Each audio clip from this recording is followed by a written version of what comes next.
कैसे तू चिन्हवा लागल फिकीर हो हो रही शिवाला पहुई बड़ी भीड़ हो कैसे तू चिन्हवा लागल फिकीर हो हर गेरुआ कलर लिखल बोले बम पर जवन दिल बन के अच्छा ओह जल ढारी कर जान उहे वाला साड़ी पहिन के ओह जल ढारी कर जान उहे वाला साड़ी पहिन के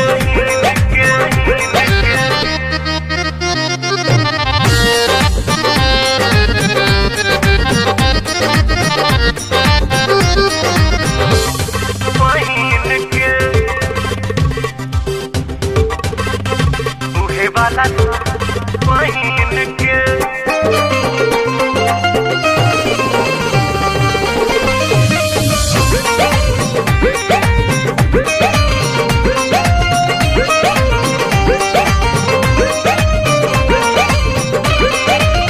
गोर बड़ू गेरुआ कलर तोहने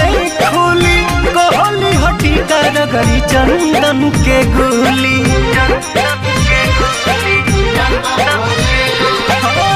गोर बड़ू गेरुआ कलर तोहने खुली कहली हटी कर गरी चंदन के गुली सावन महीना जब से चढ़ गइल बा भक्तिया भाव दिल में भर गइल बा मंदिर के फेरी तू लगई है बच बेरी अपना नमुरी पगिन के हैया जल ढारी करे जान उहे वाला साड़ी पहिन के अच्छा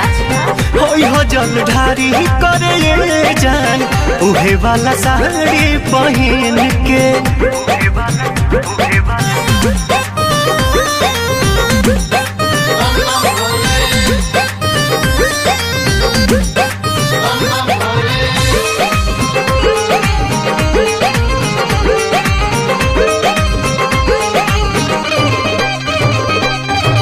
साचो कहीं लगता रुआ तना सुनर हो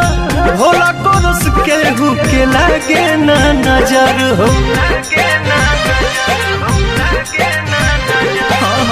साचो कहीं लगता रुआ तना सुनर हो बाबा कोरस के हु के लागे ना नजर हो तोहरे ला भूखल माने सावली सुमारी खुश भगवान मन अरुण बिहारी पाके आशीर्वाद रखी शिव जी के याद ना भूल शुभ दिन के अह जल ढारी करे जान उहे वाला साड़ी पहिन के ठीक बा जी अह जल ढारी करे जान उहे वाला साड़ी पहिन के ओके